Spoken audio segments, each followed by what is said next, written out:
E para isso eu convido você a abrir a sua Bíblia no Evangelho de Lucas, capítulo 17, apenas o verso de número 32. Lucas, capítulo 17, apenas o verso de número 32. Amém? Vamos ler? Diz assim, palavras de Jesus. Lembrem-se da mulher de Ló. Apenas isso. É um sermão temático, foge da nossa característica. Normalmente nós pregamos de forma expositiva, verso após verso. E hoje nós vamos nos aventurar a pregar de forma temática. Então, o texto diz, lembre-se da mulher de Ló. Palavra de Jesus. É interessante, irmãos, pensarmos o seguinte, que Jesus Cristo não nos ordena a lembrar de Abraão.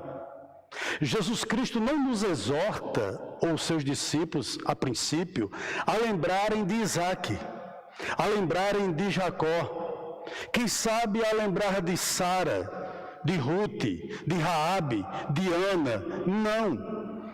Ele faz a seguinte afirmação, ou admoestação aos seus discípulos. Lembrem-se da mulher de Ló. Interessante, né? Porque o tema que Jesus estava tratando, a partir do versículo de número 20, né? A partir do verso de número 20 até o verso de número 37 do capítulo 17, era sobre a sua segunda vinda. E o que eu acho interessante é que ele pede a seus discípulos e pede a nós hoje, 2000 anos depois, que nós devemos nos lembrar da mulher de Ló. Interessante que a mulher de Ló traz a lembrança a nós, como também aos discípulos, de alguém que se perdeu para sempre. De alguém que foi para o inferno. A outra coisa que eu gostaria de destacar aqui nessa noite, que eu julgo importantíssima, que nós devemos lembrar nessa noite. O quê? Que Jesus não está falando a escribas. Jesus nessa parte não está falando a fariseus. Jesus nessa parte não está tratando com outro grupo, a não ser os seus discípulos. Então, é uma palavra exortativa para a igreja. Ele fala de forma muito clara, você pode ver isso no texto, no verso número 22 do capítulo 17, que é uma palavra para os seus discípulos. Lembrem-se da mulher de Ló. A advertência é solene para a igreja. Ele não disse simplesmente, tomem cuidado para não seguir a mulher de Ló. Ele não disse simplesmente, preste atenção para não imitá-la. Ele não disse simplesmente, não sejam como a mulher de Ló. Não, ele não só disse isso. Ele faz a seguinte exortação, lembrem-se sempre da mulher de Ló. E você me perguntaria, por que lembrar da mulher de Ló? Eu vou dividir essa pregação nessa noite em 3 pontos.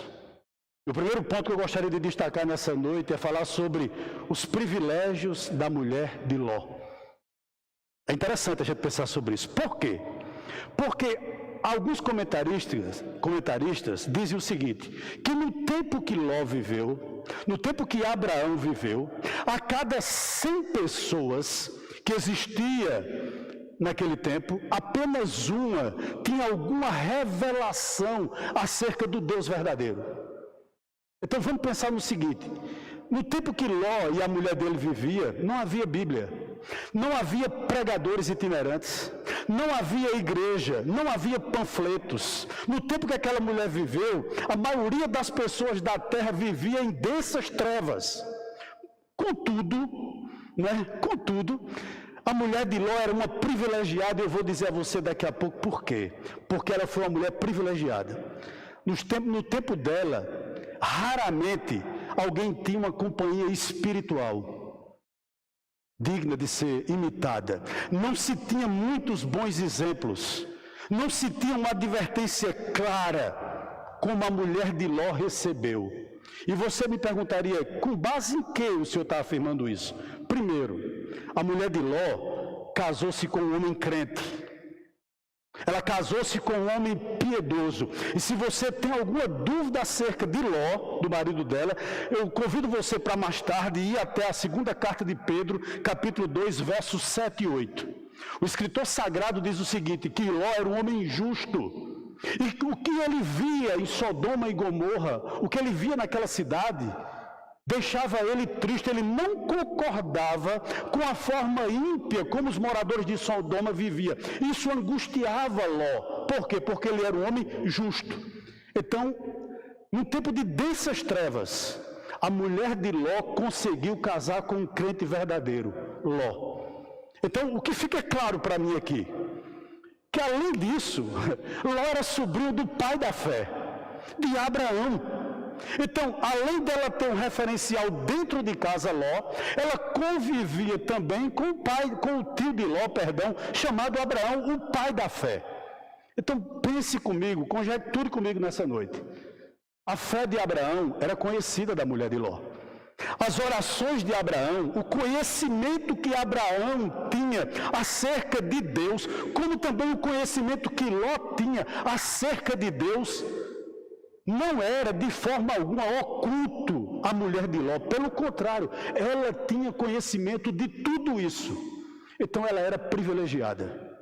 Somando-se a isso, quando Deus fez promessas a Abraão, possivelmente ela estava lá. Ou se não estivesse, ela tomou conhecimento desse Deus tão bondoso, tão gracioso, que abençoou não só Abraão, na época ainda Abrão, né? Mas também o seu próprio marido, o marido da mulher, Ló.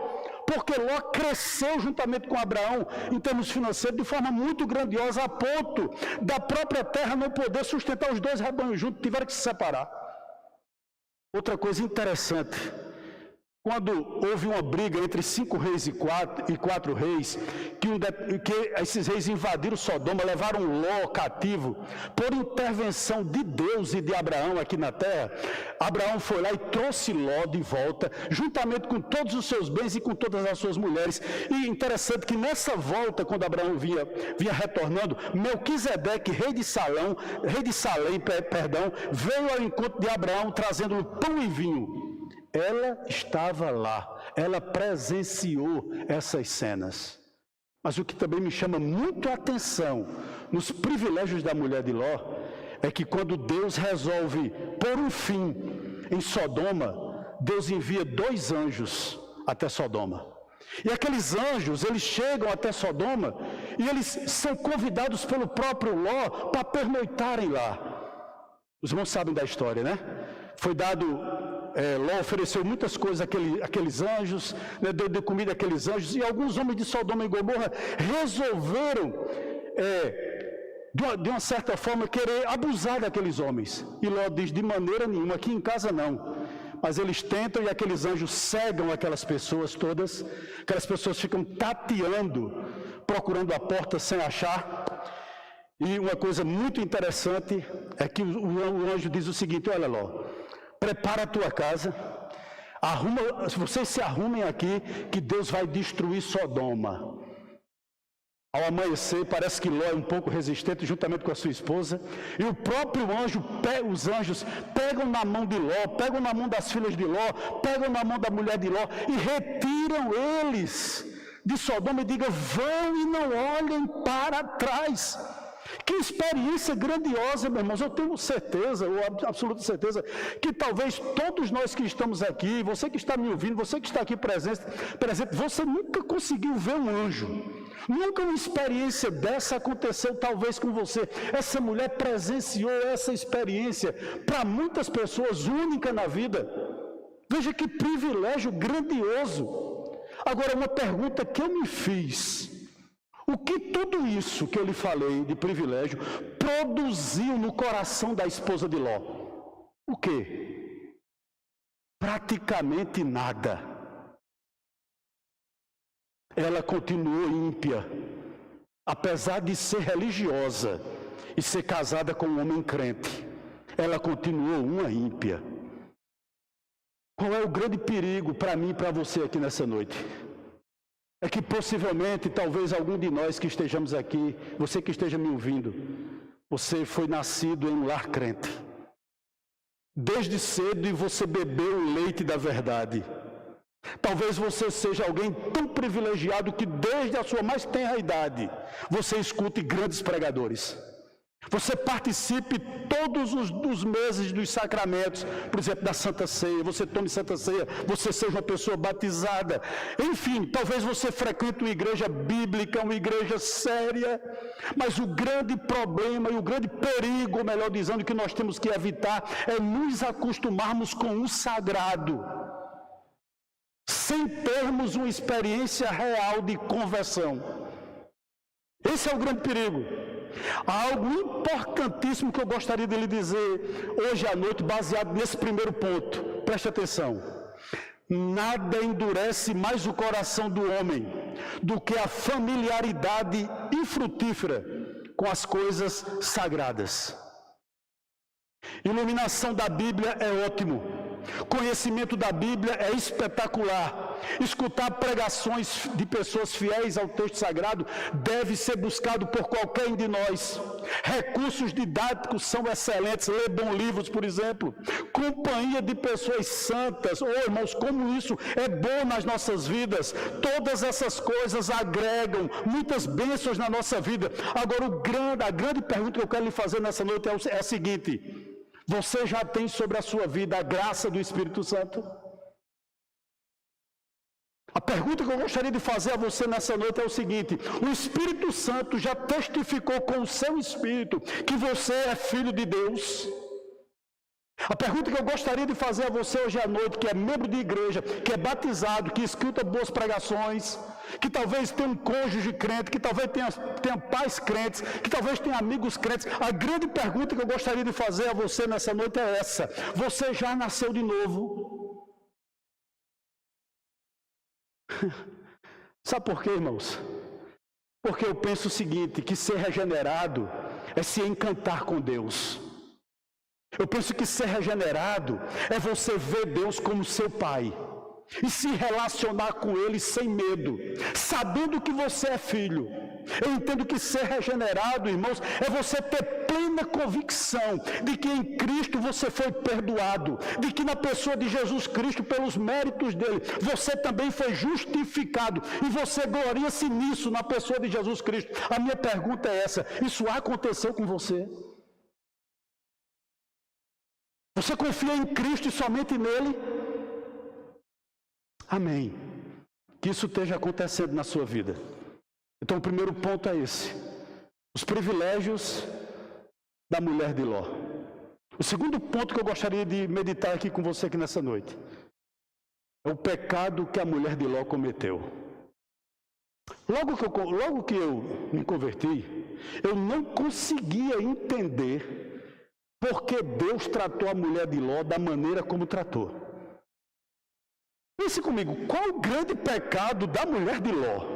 Leia lá em Gênesis, na altura do verso 18, 19, por ali. Qual o grande pecado da mulher de Ló? A Bíblia diz que o pecado da mulher de Ló, sabe qual foi? Ela olhou para trás. Parece algo insignificante, não é verdade? Alguém se perder para sempre pelo fato de olhar para trás. Mas uma coisa, eu comecei a estudar já há algum tempo, né? Antes já tive a oportunidade de estudar sobre a mulher de Ló, e 3 grandes verdades sobre o pecado da mulher de Ló chega à minha mente, e a sua evidentemente também eu creio, que está implícita sobre essa frase: a mulher de Ló olhou para trás. Primeiro, essa frase mostra para mim e para você, esse pecado mostra para mim e para você, o verdadeiro caráter da mulher de Ló. Oh, irmãos, o olhar tem muito a dizer. Assim como a palha pode mostrar a direção para onde o vento sopra, o olhar de um homem ou de uma mulher pode mostrar a condição corrupta do coração do pecador. Lembra-se quando Jesus disse que apenas olhar para uma mulher nós adulteramos, porque o olhar revela na realidade qual é a intenção do nosso coração. O que significa isso? Significa que possivelmente, ao contrário do seu esposo Ló, que era um homem justo e que se agoniava pela forma como os sodomitas conviviam entre si, a mulher de Ló possivelmente não. Talvez ela fosse uma omissa. Talvez ela fosse alguém que via os erros, que via o pecado bater a sua porta, quem sabe até adentrar na sua porta, quem sabe o pecado estava à porta da mulher de Ló, e ela não fazia nada, ela se omitia, quem sabe até ela aplaudia, quem sabe até ela gostava, embora fosse religiosa, embora participasse de momentos de oração, embora acreditasse nos sacrifícios que eram oferecidos, embora muitas das vezes exaltasse a própria fé do tio de Ló, Abraão, quem sabe a própria fé de Ló, mas no entanto ela convivia com o pecado de forma passiva. Ela olhou para trás. Segunda transgressão da mulher de Ló. A mulher de Ló era alguém desobediente. Gênesis capítulo 19, verso 12. A Bíblia diz o seguinte, o anjo é muito claro, diz a ela o seguinte, não olhem para trás. E a mulher de Ló olhou. Permita-me dizer uma coisa aqui com base em 1 Samuel 15, versículos 22 e 23. A Bíblia diz que é melhor obedecer do que sacrificar. A Bíblia nos diz que a rebelião é como pecado de feitiçaria. Interessante que alguém disse o seguinte, na Bíblia eu detectei vários erros, mas todos os erros eram na realidade em mim. A Bíblia estava completamente certa, os erros estavam em mim. A Bíblia manda eu e você obedecer. Não importa o que isso vai nos custar. Não importa, irmãos, o que isso pode requerer de nós. Mas vale a mim e a você obedecer. A mulher de Ló era desobediente. Além de ter um caráter deformado, por olhar para trás, ela era alguém desobediente. Mas não só isso. Isso aqui me deixou assim um pouco atônito. Ela era mundana. Ela era mundana. E você pergunta-me por quê? É possível você congregar em uma igreja bíblica, você ser filho de pais crentes, você possuir irmãos crentes, você ter boas companhias de pessoas crentes, você participar dos sacramentos, você ouvir bons pregadores, só gostar de louvor que tenha letra bíblica, e mesmo assim você ser mundano. E ser mundano não é pintar unha. Ser mundano não tem nada a ver com o tamanho do cabelo, absolutamente nem com maquiagem, absolutamente nada. O que significa uma pessoa mundana? É uma pessoa que seus valores, seus princípios, suas filosofias vão de encontro à vontade de Deus. Isso é ser mundano. É se amoldar a essa cultura que está aí, que vai de encontro ao que nós acreditamos. A mulher de Ló era assim. Por que ela olhou para trás? Porque embora os pés dela, o corpo dela estivesse fora de Sodoma, o coração daquela mulher, a mente daquela mulher ainda estava lá. O corpo estava fora, mas ela, o coração dela, a mente dela, a alma dela ainda estava em Sodoma. Ela sentia saudade das coisas que via, que observava em Sodoma. Há muita gente assim, com saudade do mundo, né? Com alguma coisa que deixou lá atrás. Há pessoas que infelizmente nunca irão romper com o passado. Nunca irão romper com o passado. Essa mulher tinha essa dificuldade. Há dois textos que eu gostaria de compartilhar com você sobre alguém que é mundano. Ou seja, alguém que tem valores, princípios ou filosofias que vão de encontro à vontade de Deus. Primeiro texto, Tiago 4,4. Nosso irmão Tiago diz o seguinte: a amizade do mundo é inimiga de Deus. 1 de João capítulo 2, verso 15, o escritor sagrado diz o seguinte: se alguém amar o mundo, o amor do Pai não está nele. Eu gostaria de lhe lembrar algo aqui que eu já disse no início. Lembrai-vos da mulher de Ló. A Bíblia não diz que a mulher de Ló era ladra. A Bíblia não diz que ela era uma assassina. A Bíblia não diz que ela era uma adúltera. Não. A Bíblia diz que ela era uma religiosa que vivia de forma mundana, que amava ainda as coisas que estavam lá. Ela tinha lembranças do que se praticava em Sodoma. Como há pessoas assim, meus irmãos? com o espírito religioso, crê na Bíblia, tem igreja, tem títulos, porém, vive olhando para trás. Permita-me dizer algumas verdades ou algumas aplicações nessa noite aqui para você.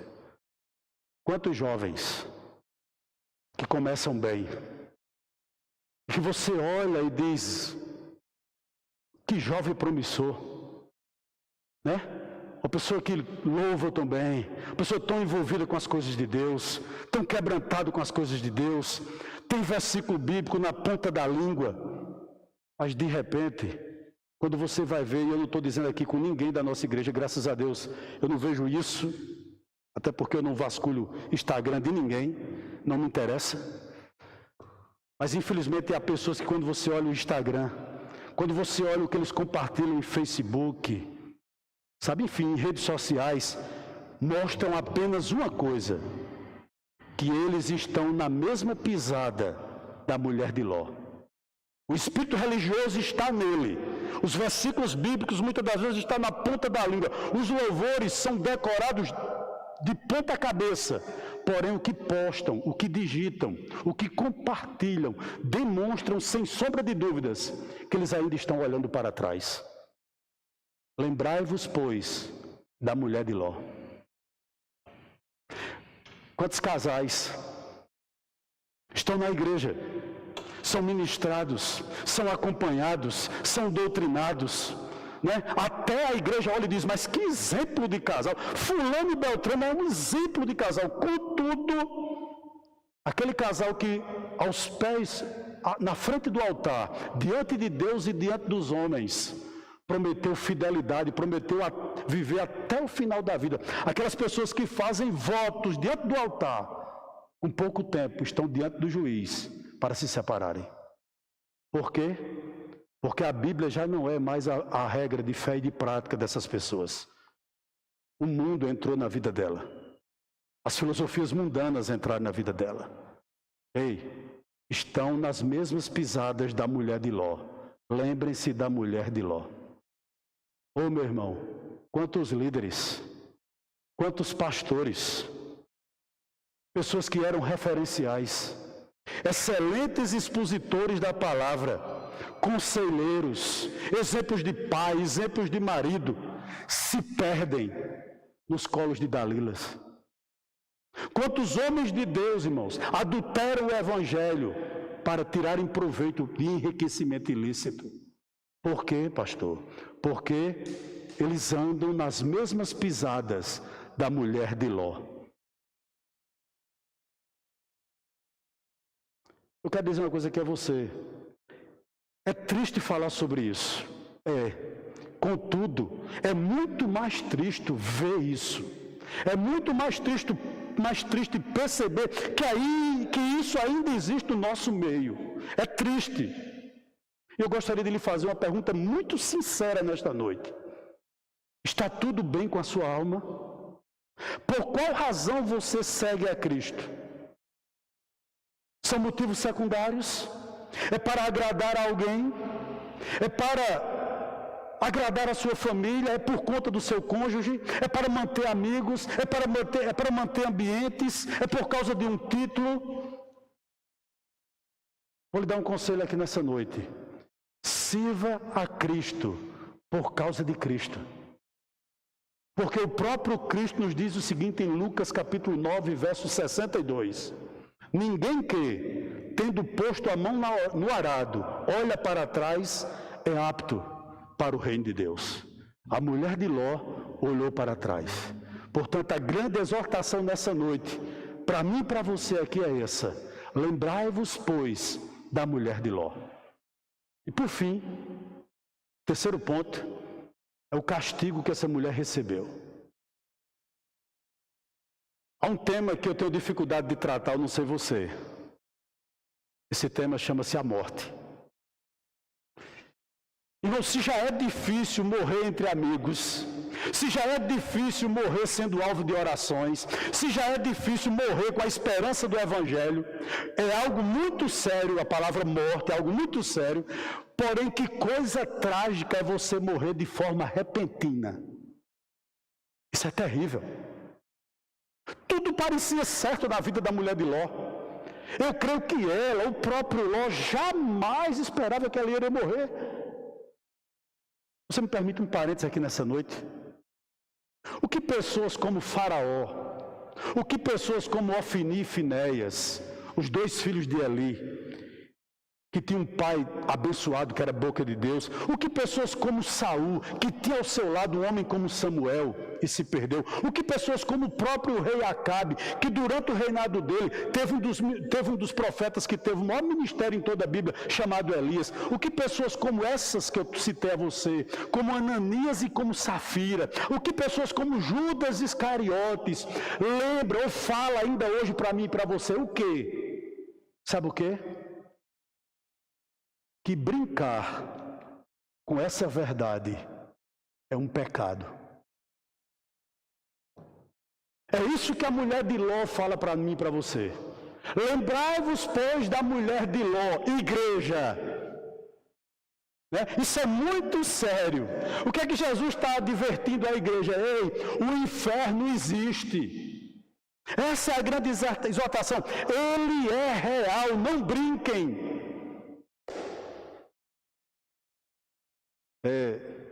Essa pandemia tem trazido muita tristeza, porque a gente tem perdido muita gente conhecida também, né?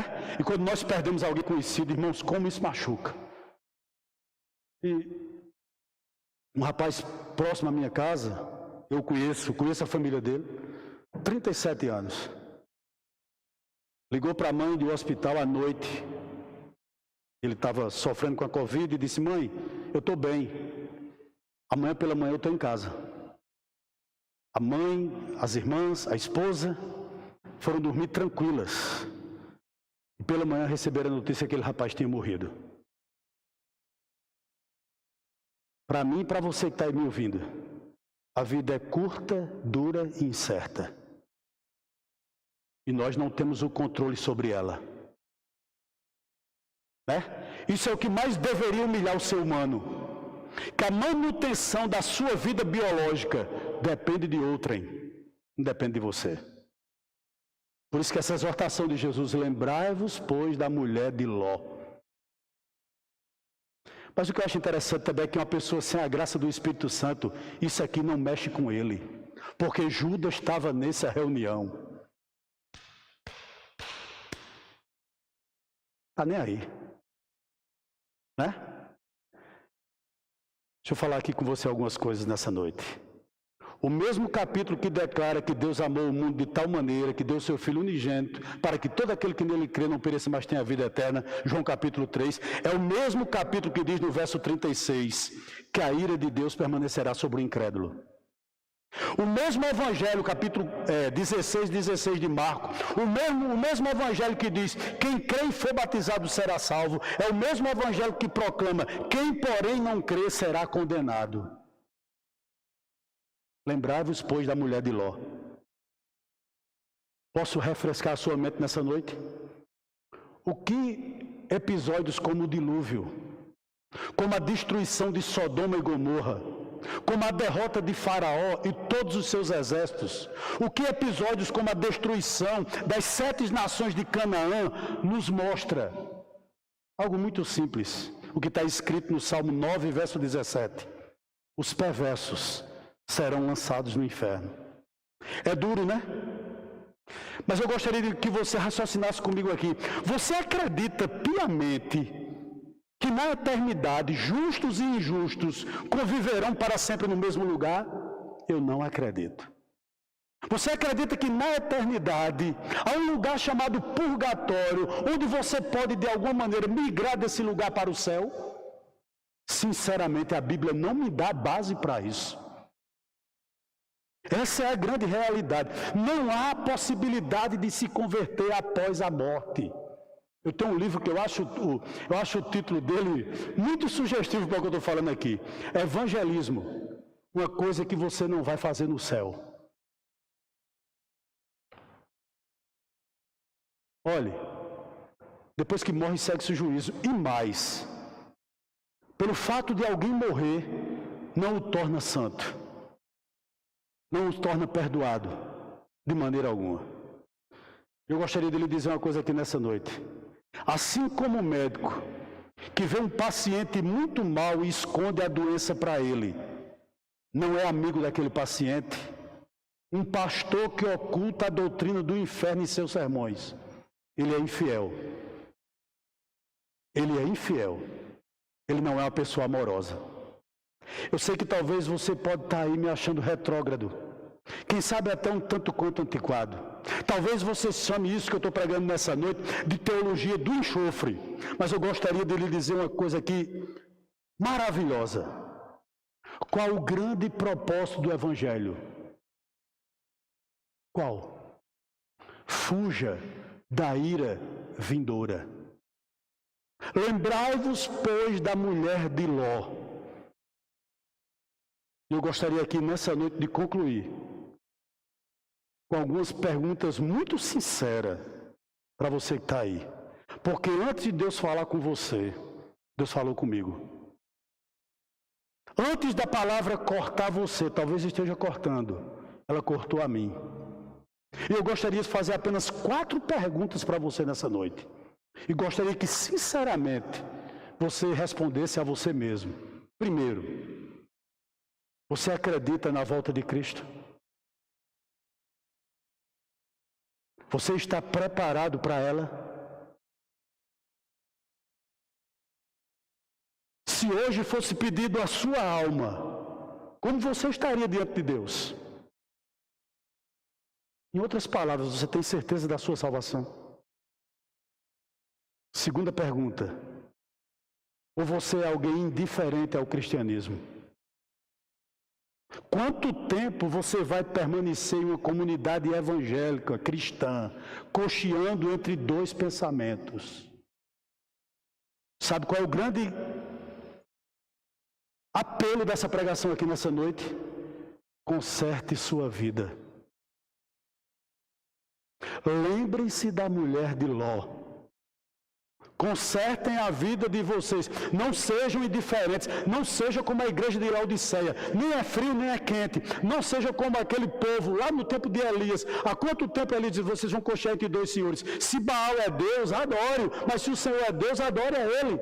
Quanto tempo nós vamos cochear entre 2 pensamentos? Terceira pergunta. Sinceramente, você acalenta algum pecado persistente? Em outras palavras, qual o ídolo na sua vida que você precisa nessa noite quebrar?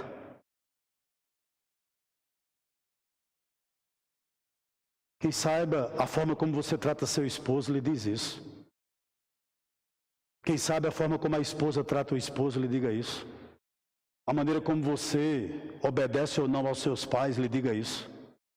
A maneira como você tem aberto portas à força que não são de Deus, mas você quer. Lhe diga isso. Né, Jonas? Quem sabe?